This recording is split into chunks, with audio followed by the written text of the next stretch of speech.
इस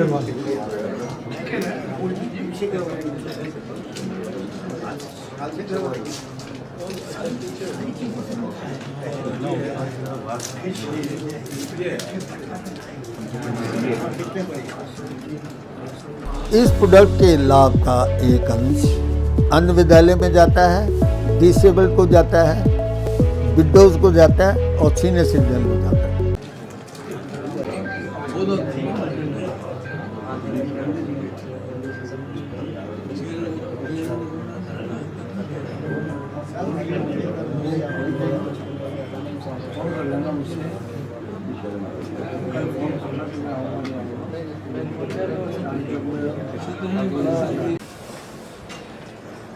पटका पहना करके भी स्वागत करें, वो हमारी पहचान है।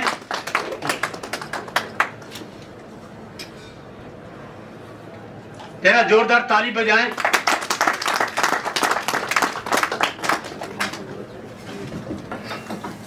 सभी को नमस्कार।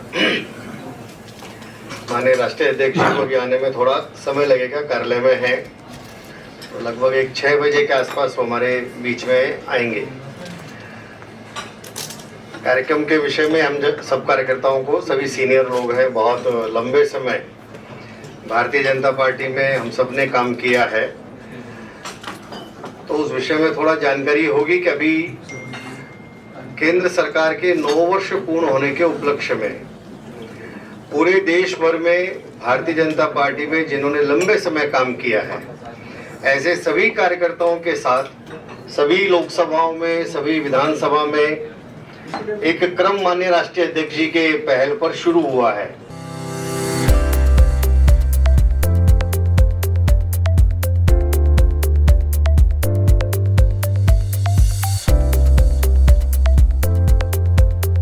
कि सभी जगह पर ऐसे वरिष्ठ सीनियर कार्यकर्ताओं के साथ एक अनौपचारिक बैठक हो।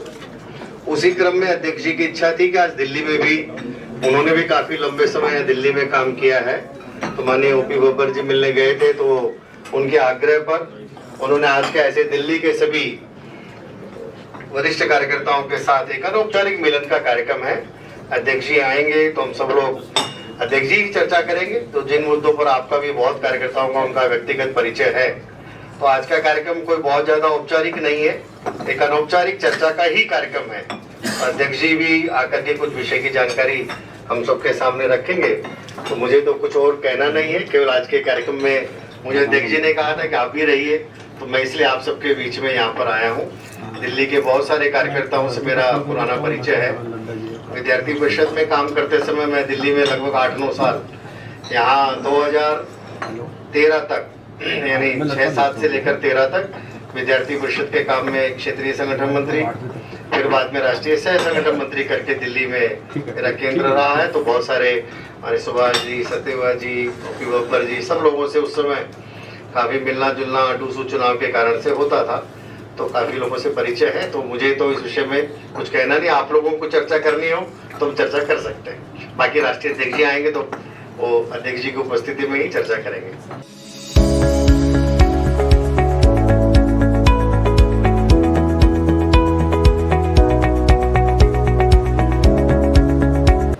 आजकल विधानसभाओं के स्तर पर हो रहा है, तो हम में से कई लोगों से तो परिचय शायद हो भी चुका हो। तो हमारी जानकारी में ये आया कि पवन जी पहले हिमाचल में काफी समय तक संगठन मंत्री रहे, अब दिल्ली आए हैं। मेरे निवास पर आए थे जब जिले का प्रवास किया था, तो मैं थोड़ा, हालांकि अपनी आदत से हटके एक स्वागत सा किया, तो पवन जी कहने लगे नहीं ये ठीक नहीं है। मैंने कहा मैं इसलिए कर रहा हूँ कि आप दिल्ली में आए, आपका आना दिल्ली में हमारे लिए इतना शुभ हो कि 2024 तो हम जीतेंगे, लेकिन इस बार 2025 भी आपकी छत्र छाया में हम जीते, इसके लिए मैं आपका स्वागत कर रहा हूँ। अब मैं रामभद्र जी से निवेदन करूंगा कि पटका पहनाकर और शाल दे करके पवन जी का स्वागत करें।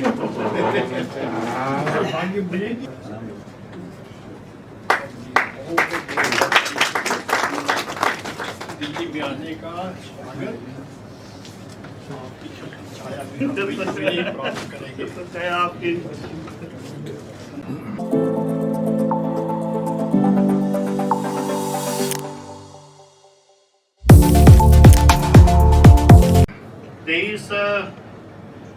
अप्रैल को अपनी दिल्ली के लिए घोषणा हुई थी।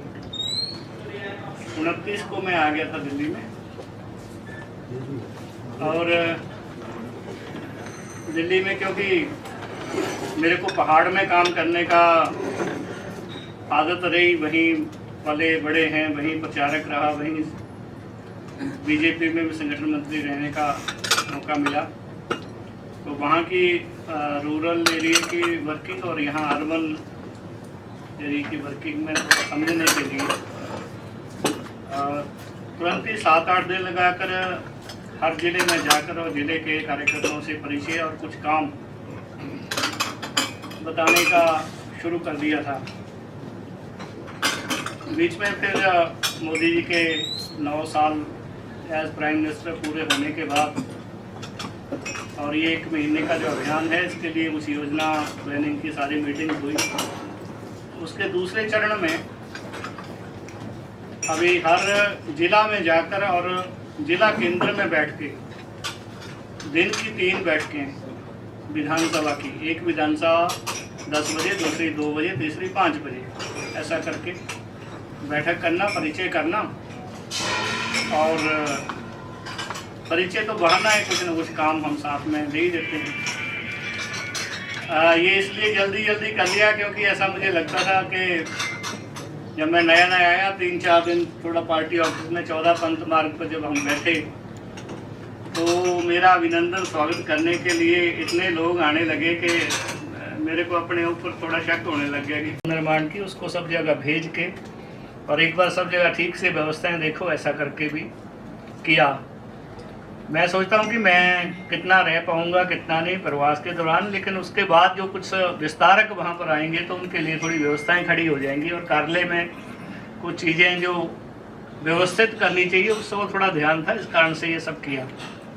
दूसरा ये भी था कि मैं रोड पे जब निकलता हूँ तो मेरे साथ सहायक हैं, ड्राइवर हैं, उनको रास्ते पता हैं।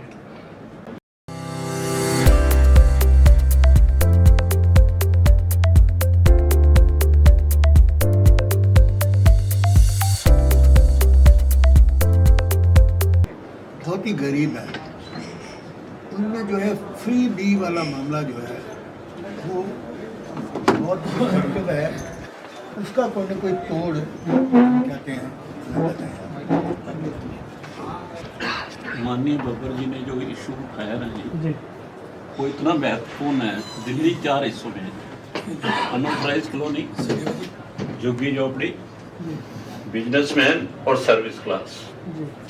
हम 80 to 90 दिल्ली के अंदर जब प्रदर्शन हमारी सभा होती थी तो बोट क्लब पे हुआ करती थी। उसमें मैक्सिमम जो है, बब्बर जी आपको याद होगा, रामबत जी बैठे हैं, ये उसमें महामंत्री भी होते थे। मैक्सिमम हमारी जो सभा में भीड़ थी वो एम्प्लॉइज की थी। ये 4 मुद्दे जो आज दिल्ली में हैं, 2019 में हमने 7 लाख फार्म भरवाए, जहाँ झुग्गी वही मकान।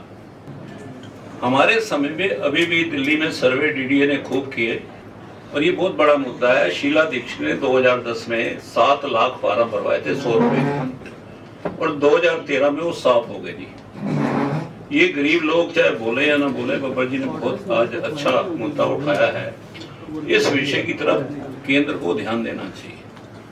दूसरा, अनऑथराइज कॉलोनी को हमने पीछे रजिस्ट्री उनकी शुरू की जी, और ये आधी आबादी है जी दिल्ली की। वो तीसरा है व्यापारी वर्ग, और वो है डीडीए से संबंधित, वो भी केंद्र से संबंधित। 2007 के अंदर मैं, सुभाष जी, बब्बर जी, सब लोगों ने बड़ा फाइट किया था जब मास्टर प्लान बन रहा था। जो दिल्ली के लोगों के लिए रेड्डी जब यूडी मिनिस्टर थे तो उनको दबाव देके हमने बहुत कुछ बदलवा किया।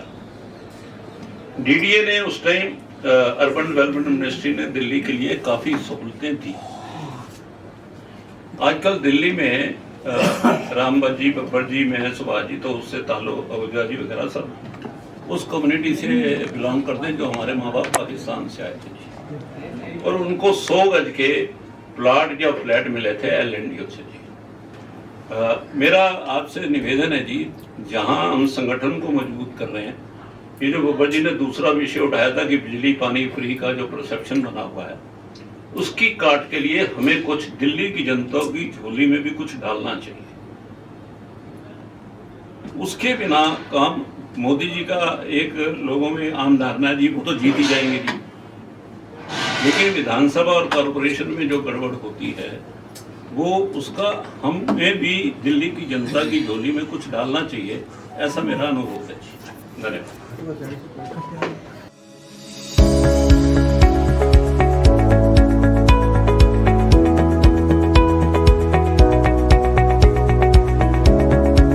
नमस्कार जी, मैं सुरेश बिंदल। मैं इसमें जो विषय चल रहा है उसके अंदर जोड़ना चाहता हूँ, वो है कोऑपरेटिव ग्रुप हाउसिंग सोसाइटी का। दिल्ली में हर चौथा flat cooperative group housing society का है और वो सबसे बड़ा वोट बैंक है हमारी भारतीय जनता पार्टी का, परंतु वो DDA के अंतर्गत आता है, क्योंकि जब 79-83 के अंदर ये बिल्डिंगें बनी, उनकी उम्मीद खत्म हो चुकी है, रीडेवलपमेंट का योजना बन चुकी है। DDA के ऊपर हमारा कंट्रोल पार्टी का ज्यादा हो, इस बारे में बहुत चिंता करनी चाहिए, क्योंकि दिल्ली का हर चौथा वोटर किसी न किसी रूप में से DDA से संबंधित है। चार मथराज कॉलोनी की बात कर रहे थे जब भी, या ग्रुप हाउसिंग सोसाइटी के अंदर बिल्डिंग तोड़ के रीडेवलपमेंट बनाना है, उसमें FAR का मसला है, उसमें ग्रीन बिल्डिंग बनाने का मसला है। ये हमने घोषणा की हुई है। माननीय दिल्ली प्रदेश के अध्यक्ष सचदेवा जी ने अभी IP एक्सटेंशन में जहां 119 ग्रुप हाउसिंग सोसाइटियां हैं, उनकी एक मीटिंग की थी जिसमें घोषणा की थी कि जल्दी काम हो जाएगा। तो माननीय राणा साहब बैठे हैं, माननीय महामंत्री जी बैठे हैं, मेरा उनसे यही निवेदन है कि दिल्ली की जो मूल समस्याएं हैं उनके ऊपर जो केंद्र सरकार से संबंधित हैं उसमें तुरंत हस्तक्षेप की आवश्यकता है और तुरंत रिजल्ट की आवश्यकता है। हम लोग कितना भी कर लें, आज ग्रुप हाउसिंग सोसाइटी में रोहिणी है, IP एक्सटेंशन है, द्वारका है, ऐसे 12 क्लस्टर हैं जिसमें लगभग 30 विधानसभा क्षेत्र प्रभावित होते हैं। मैं IP एक्सटेंशन में रहता हूँ। हम कभी, माननीय ओम प्रकाश शर्मा जी वहाँ के विधायक हैं, इस बार नगर निगम के चुनाव में आश्चर्यजनक घटना हुई कि हर पोलिंग बूथ से आप पार्टी को हमारी कल्पना से बहुत अधिक वोट मिल गए। तो लोगों के दिमाग में जो मध्यम वर्गीय है या उच्च मध्यम वर्गीय है, उसकी भी चिंता करनी चाहिए हमको। ये मेरा निवेदन है कि इस बारे में जरूर गंभीरता से विचार किया जाए।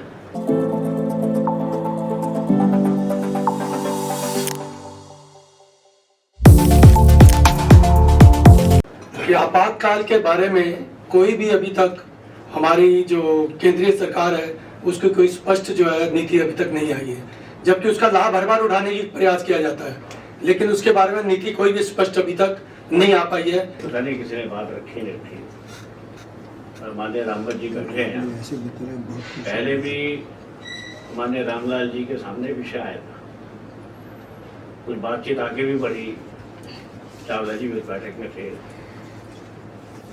ये दिल्ली में कड़वा सच है कि जिन लोगों ने बरसों काम किया, बरसों और संघर्ष किया है, उन लोगों के पास बहुत अनुभव है, अनुभव की पूंजी है, लेकिन सामान्य रूप में मंडलों में, जिलों में, यदि आप जितने लोग यहाँ बैठे हैं व्यक्ति उनकी व्यथा पूछेंगे तो सब बता देंगे आपको वन टू वन, हो सकता है बैठक में ना बताएं। ऐसा महसूस होता है कि उस अनुभव की पूंजी का संगठन जो वर्तमान है वो लाभ लेना ही नहीं चाहता। और मैं समझता हूँ जितने लोग यहाँ बैठे हैं किसी को कोई पद की आवश्यकता नहीं है कि भाई कोई पदाधिकारी बनाया जाए, चुनाव लड़ाया जाए।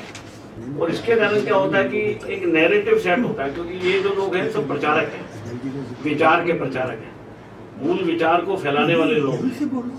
और जब ये इनके साथ ऐसा व्यवहार होगा तो स्वाभाविक व्यवहार में वही चीज प्रकट होगी। तो इस बात को कैसे देखना है, मैंने उसे माननीय रामलाल जी का नाम लिया, वो बैठक थी, तो काफी लोग हम से थे उस बैठक में भी, ये विषय आया था, कुछ आगे भी बढ़ा, लेकिन उसके बाद वो रामलाल जी के जाने के बाद दिल्ली ने उसको मॉनिटर नहीं किया, तो फिर वो बात वहीं की वहीं रह गई।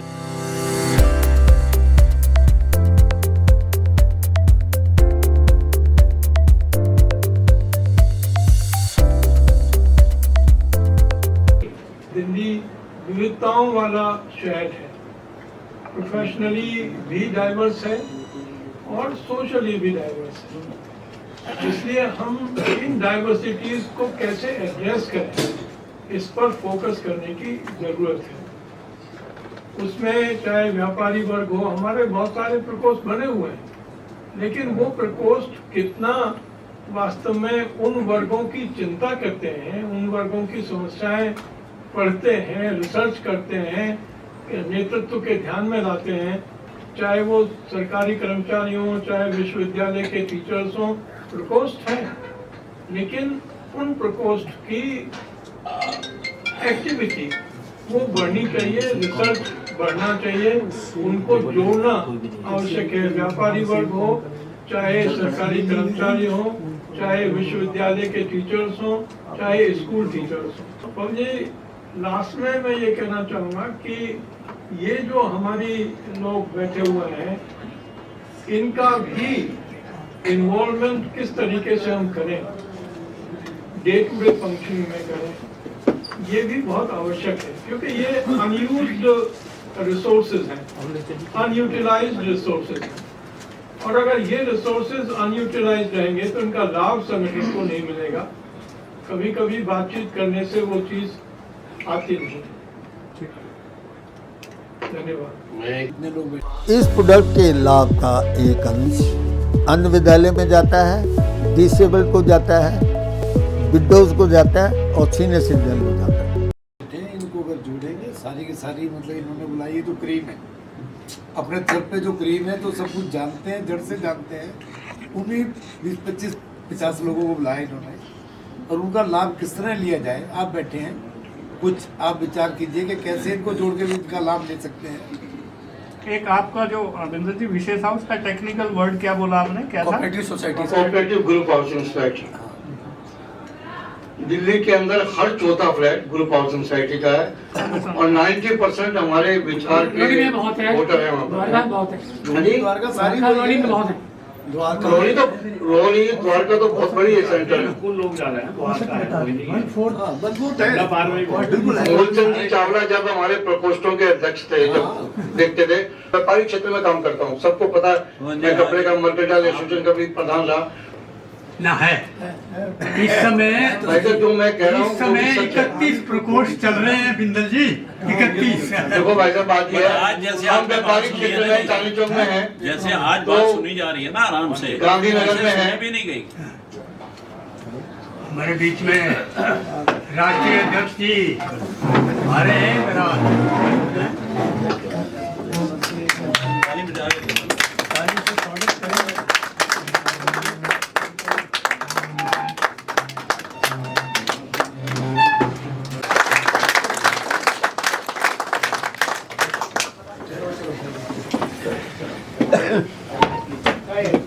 बड़े सौभाग्य की बात है हमारे लिए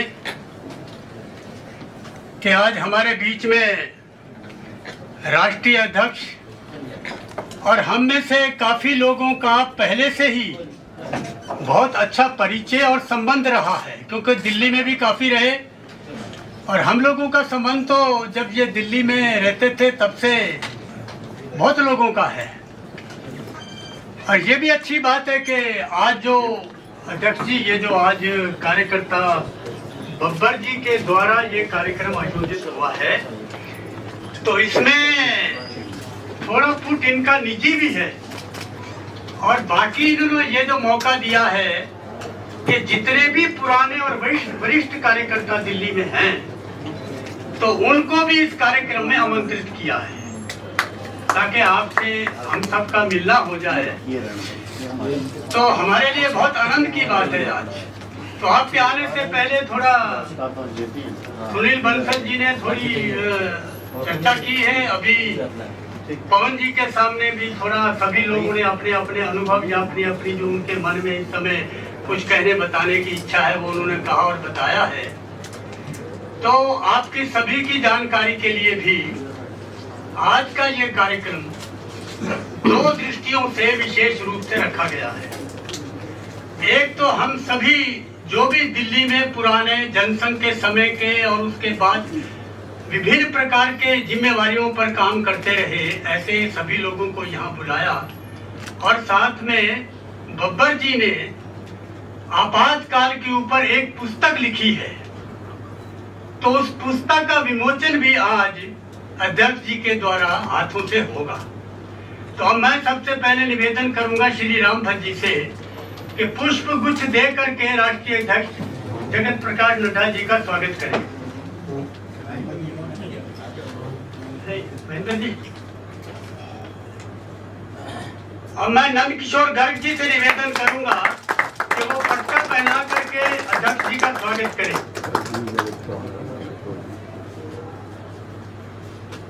बब्बर जी से निवेदन करूंगा कि वो शाल पहनाकर राष्ट्रीय अध्यक्ष जी का स्वागत करें।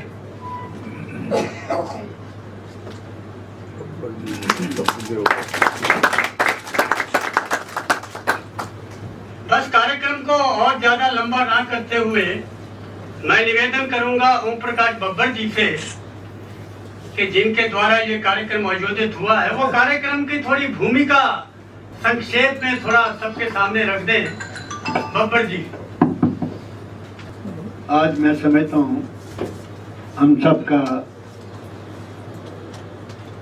जिसे कहना चाहिए सौभाग्य है, कोई हमारे अच्छे कर्म है।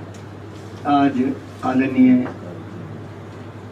हमारी अगर देखा जाए दुनिया की सबसे बड़ी डेमोक्रेसी और दुनिया की सबसे बड़ी पार्टी के आदरणीय अध्यक्ष JP नड्डा जी, ये इससे बड़ी कोई खुशी की बात हमारे से नहीं हो सकती। मैं तो समझता हूँ कि जिस प्रकार से वो आम कार्यकर्ता से बात करते हैं उससे पता लगता है कि आज भी उनको पुराना ज़माना याद है जब वो स्कूटर पे चलते थे, काम खुद करते थे और देख रेख में पोस्टर लगाते थे। ये सारी बातें जो है उनके ध्यान में है, इसलिए वो कार्यकर्ता को बहुत मान्यता देते हैं। हमारे बीच में श्री सुनील बंसल जी जो हमारे जनरल सेक्रेटरी हैं वो भी आज पधारे हैं, ये भी हमारे लिए बहुत खुशी की बात है। और नए नए हमारे संगठन मंत्री पवन राणा जी हमारे बीच में हैं, ये भी हमारे बहुत ही सौभाग्य की बात है। मैं समझता हूँ इस कार्यक्रम का आयोजन जो है वो बैकग्राउंड में जरूर बताना चाहूँगा। मैं अध्यक्ष जी के पास गया ये कार्य के लिए, तो मैंने उनसे प्रार्थना की कि मैं कुछ कहना चाहता हूँ, मुझे आ गया है। हाँ कहिए क्यों। तो मैं उनको कहा कि हमारे 12 लोग जो हैं सीनियर लोग रामबा जी के यहाँ बैठते हैं महीने के हारी लास्ट सैटरडे को, और हम खूब चर्चा करते हैं वहाँ पर, छोटी बड़ी सब बातें करते हैं और पार्टी के बारे में चिंतन करते हैं और बहुत डिटेल में डिस्कशन भी करते हैं। तो हमारी इच्छा है कि अगर आप एक समय दे देंगे तो बड़ी कृपा होगी। मैं हैरान हो गया, उन्होंने अभी बात मैं पूरी कही, ठीक है बिल्कुल ये तो बहुत अच्छा है। मैंने थोड़ा उनको याद करवाया और आप कार्यकर्ता को भी याद कराना। एक ऐसी बात होगी कि अध्यक्ष जी ने हमें बुलाया सीनियर कार्यकर्ता, हम स्वागत करें नहीं, उन्होंने हमारा स्वागत किया। एक ऐसी घटना है जो मेरे दिल को छू गई कि हमारे ऐसे अध्यक्ष हैं कि जो कार्यकर्ता का इतना सम्मान करते हैं, हमारा स्वागत कर रहे हैं और अपने कार्यालय में बना के स्वागत किया। तो वो कम से कम मैं जिंदगी भर ये बात बोल नहीं सकता।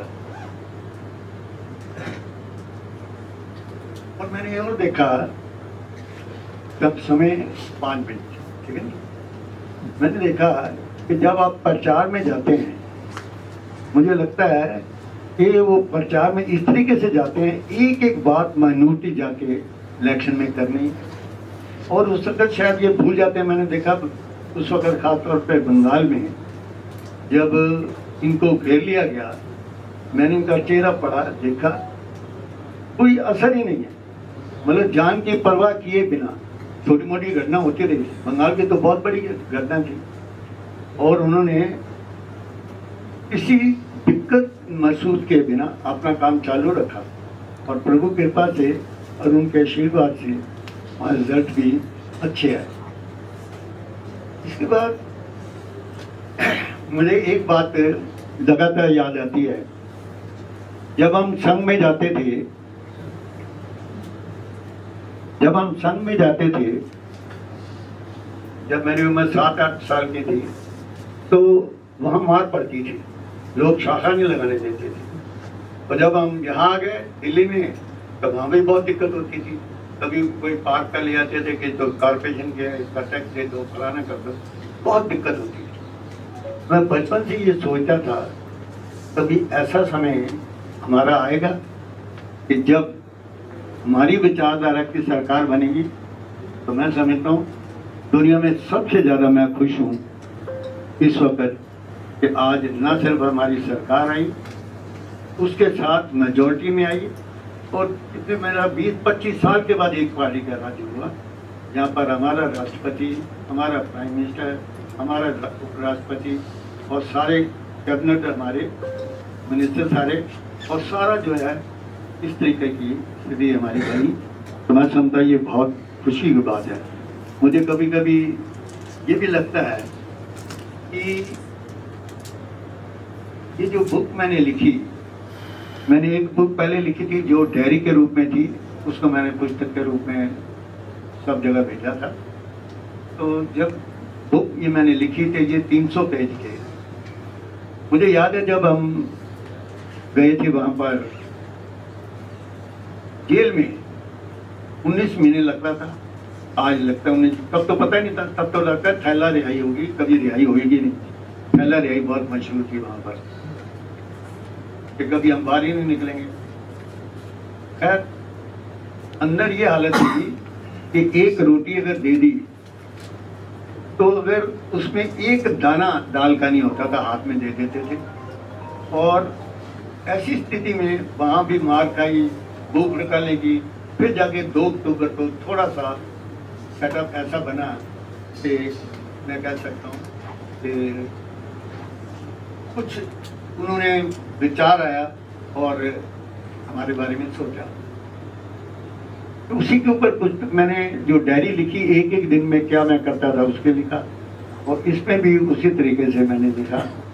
लेकिन मुझे ये लगता था ये जो समय मिला मुझे, ये मैंने झुंगे में ले लिया। बात तो मैंने जब करी इनसे शुरू, तो मैंने कहा जी हम 12 लोग जो बैठते हैं रामबा जी के घर स्कूल में, कोई ऐसे ऐसे चर्चा करते हैं, तो इनको वो बात बहुत अच्छी लगी।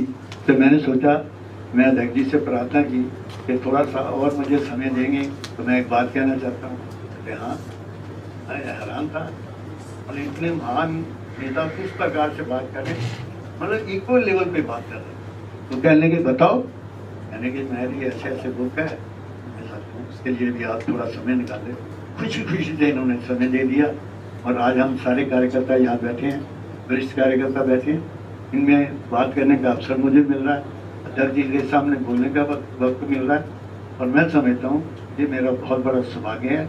इनका मैं बहुत आभारी हूँ, सारी जिंदगी में इनका आभारी रहूँगा। जिस प्रकार से इन्होंने अटेंड किया, इस प्रकार से काम किया, मैं बहुत बहुत आभारी हूँ। मेरी एक आदत है, मैं चिट्ठी वगैरह लिखता रहता हूँ। कर्मण्य अधिकारस्ते माँ फलेषु कदाचन माँ कर्म फले ब्रह्म संगति कर्म। मैं ये नहीं सोचता मेरे को किसी ने जवाब दिया है, रिप्लाई है, पर मैं लिखता ही रहता हूँ। जो मेरे मन में आता मैं लिखता हूँ। तो मैं प्राइम मिनिस्टर को भी लिखता रहा। आज मैं जब आ रहा था तो मुझे बहुत खुशी हुई। DMO हाउस से मुझे टेलीफोन आया कि सोमवार को वाले वीक में हम आपको टाइम दे रहे हैं, आप हमारे पास आना। मैंने सोचा यार मेरे जैसा दिन वर्कर इतने बड़े महान नेता को मिल रहा है, और आज प्राइम मिनिस्टर का टेलीफोन आ गया कि आप मिलने आना, हम टाइम देंगे कि आप DMO आपसे आ गया। मुझे तो ऐसा लगता है कि ऐसी डेमोक्रेसी का सेटअप मेरे लिए तो बड़ी कमाल की चीज़ है। मोदी जी ने मुझे उस वक्त टेलीफोन किया कोरोना काल में, तो हालचाल पूछा। कहने लगे आपके पास जिम्मेवारी क्या है? मेरे पास सबसे बड़ी जिम्मेदारी राष्ट्रीय संघ का मैं कार्य करता हूँ, लगातार काम करता रहता हूँ। उम्र मेरी इस वक्त 89 है, और एक सेकंड में काम छोड़ता नहीं। 300 मैंने NGO बनाए हुए हैं, बड़ी बड़ी NGO के, मैं काम करता रहता और इसके बारे में सोचता है। तो मैंने कहा जी, तो मुझे कहने लगे, बहुत लंबी बात है, तो मुझे कहने लगे मैं भी तो उसी विचारधारा से है। तो मैं ये सुन के गलती चला गया, इतनी बड़ी हस्ती जो है मुझे ये कह रही है कि मैं भी तो उसी विचारधारा से है। आपका बहुत बहुत धन्यवाद, आपने मुझे समझ लिया मौला जी। और मैं समझता हूँ ये जो कार्यक्रम है, एक और प्रार्थना आज मैं ले लेता मौका कि ऐसे कार्यक्रम, मैं ये चाहता हूँ कुछ और कार्यकर्ता रह गए हैं, उनके लिए भी अगर हमें कार्यकर्ता देंगे, क्या कार्य काम देंगे, समय देंगे, तो हम हमारे रामबाजी के अध्यक्षा में जो पार्टी बैठते हैं तो हमेशा आप अच्छा रिजल्ट लाएंगे, बहुत अच्छा रहेगा, ऐसी मेरी प्रार्थना है। बहुत बहुत धन्यवाद, बहुत बहुत धन्यवाद भगत जी, ताली बजाइए।